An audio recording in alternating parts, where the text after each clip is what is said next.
This story is dedicated to Jean and Antoine, who support Storynory on Patreon. And now, over to Richard. Birdy and the Seagulls.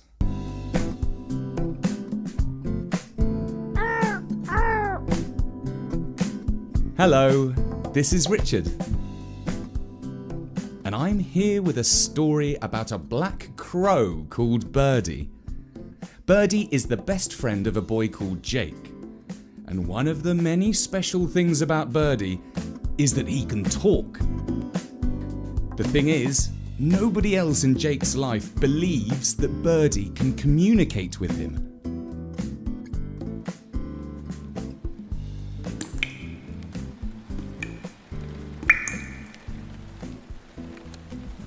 One morning, very early, Jake was lying in bed, listening to the rain pitter-pattering on the roof.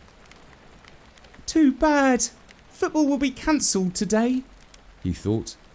We'll have to stay indoors and play table tennis. Only there are only 2 tables, so we'll have to sit around for most of the time. As he was lying there, he felt something cold on his nose. He rubbed it with his finger. It was wet, like a drop of water. And then, plop! Another drop landed on his nose. He looked up and saw yet another drop of water clinging to the ceiling. Plop! The drop let go of the ceiling and dripped onto Jake's forehead. Yuck! He said, and then he called out, Mum, there's water coming through the ceiling! Mum was still asleep and did not hear him. Jake got out of bed and watched the water dripping quite steadily now onto his pillow.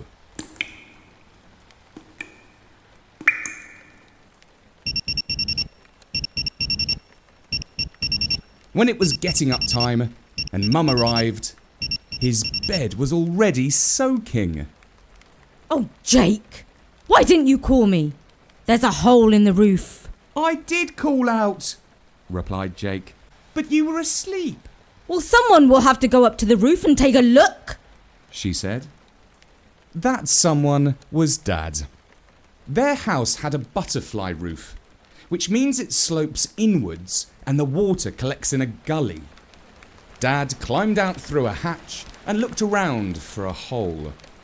It was raining hard and he was getting extremely wet and the roof was rather slippery.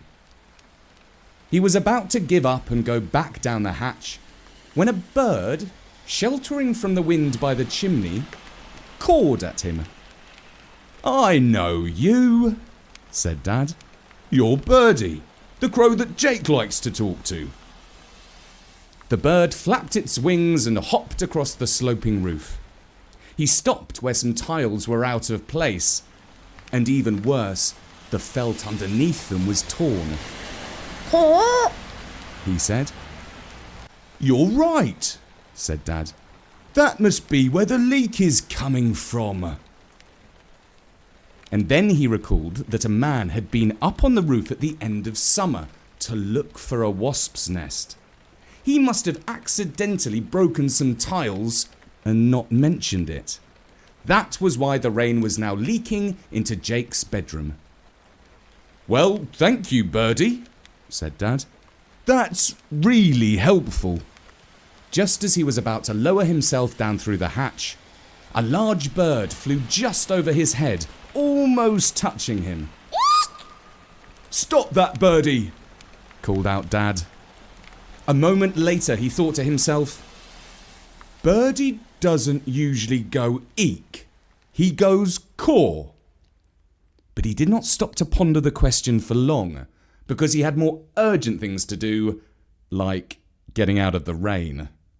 When he arrived at work, Dad looked on the internet and found a roofing company. He called and arranged a visit. That evening, a man from the company came round. He had an extremely large tummy. Jake said, How are you going to get through the hatch onto the roof? Oh, you won't catch me going up on the roof, said the man. Far too dangerous. I'll just stick my head out and take a look. Which is what he did. He stood on the stepladder and put his head through the hatch. When he had been looking for a couple of minutes, there was a very loud cry from somewhere above his head. He ducked down quickly. "Seagulls!" he said, alarmed. "Seagulls? We're miles from the sea," said Jake. "Yes, but that doesn't stop 'em coming inland and making their nests in the chimneys of townhouses," he said. "A real hazard they are, those seagulls. Crazy aggressive." Oh, come on. You're not afraid of some birds, are you? asked Mum. "I'm not, but the lad that has to go up on the roof will be. How would you like to be working high up with those great big angry birds buzzing around your head? It ain't nice, is it?" "My best friend is a bird," said Jake. "Good for him," said the man. Jake's bedroom ceiling continued to drip for the next 3 days. Mum replaced his pillow with a plastic tub, and he went to sleep in the spare room. Towards the end of the week, when the sun was shining, 3 roofers came over to fix the tiles. Fortunately, they were slim enough to climb through the hatch. But all day, the seagulls, who were nesting in a chimney pot, swooped over their heads, scratched their scalps with their claws, and even pecked at them. "Here, clear off!" called the men, along with some bad words that we won't repeat here. When Jake returned home from school, the roofers were packing up their van. "Did you fix the roof?" he asked. "Because it's been leaking onto my bed." "Sorry," said one of the men. "We couldn't get much done today. The seagulls were bothering us non-stop." Jake saw Mum rolling her eyes. She clearly thought these roofers were rather pathetic to be bothered by seagulls. One of the men saw her expression. "It's all right for you, missus. You don't have to go up there and fight 'em off. Come back tomorrow. They won't bother you, I promise," said Jake. "We'll give it a try," said the chief roofer. "But if they won't give us any peace, we will pack up by lunchtime." When they were gone, Mum asked, What makes you think the seagulls won't be as naughty tomorrow as they were today? "'Cause I'm going to talk to Birdy," said Jake. He went up to his room and waited for his friend to call round, which he usually did in the early evening. Just after 6, Birdy tapped at the window. "What's up?" he called. "The seagulls keep attacking the roofers," said Jake, "and my ceiling is still dripping every time it rains." "Caw," said Birdy. "I'd better speak to them." "I'm not sure the roofers will understand you," said Jake. "Not the roofers, the seagulls, you silly," said Birdy. He went off to negotiate with the family of gulls. 15 minutes later he returned and said, "They've agreed to let the roofers work tomorrow so long as they don't come near the chimney."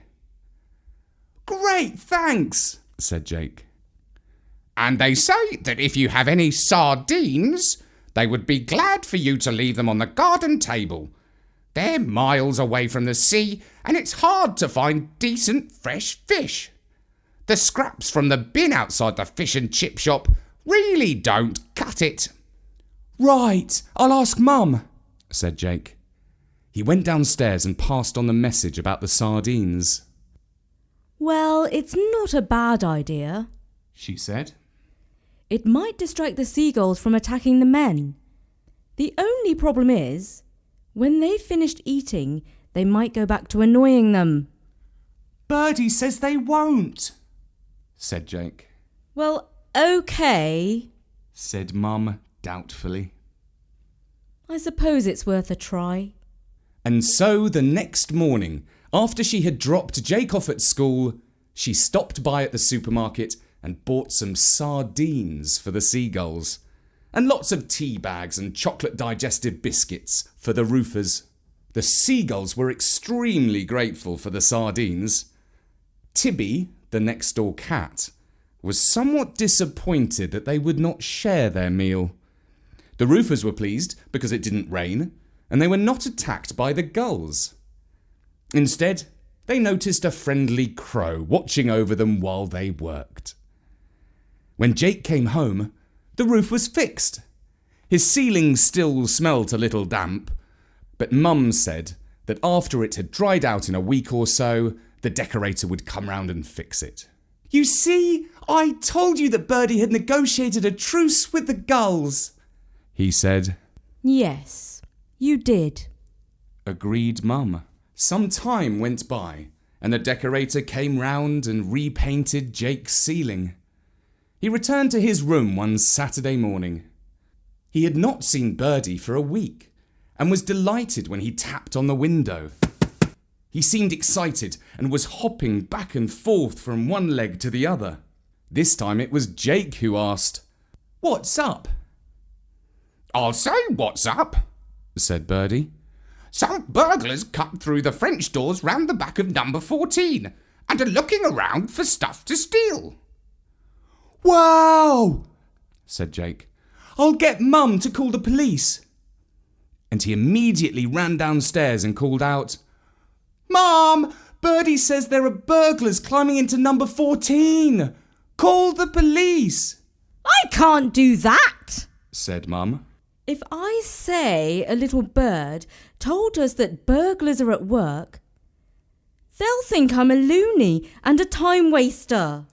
"Oh," said Jake, "but Birdy's right. He always is." "Oh, Jake," said Mum. "I can't go by what a bird says." Just then, Jake heard Dad come in through the front door with the shopping from the supermarket. "Dad, Birdy says there are burglars at number 14. What shall we do?" "Well, I don't know about you, but I've had a long week and want to go back to bed for a nice nap," said Dad. "Oh, this is no good. Grown-ups don't know anything," said Jake. When he returned to his room, Birdy was gone. Jake fixed his gaze on number 14. It was not long before two men came out wearing motorbike helmets. They were both carrying bags and soon jumped onto mopeds. They started to speed down the road, but before they could reach the T-junction, 3 seagulls dive-bombed them. The men tried to fight off the aerial attack, but it wasn't easy to ride a moped when a seagull was attacking your head, even if you were wearing headgear. One gull flapped in front of the lead biker's visor, and another swooped down and crashed into the side of his head with its talons, while a third pecked at the second biker's gloves. It wasn't long before the burglar came off his bike, and the second went skidding across the road and crashed into a gatepost.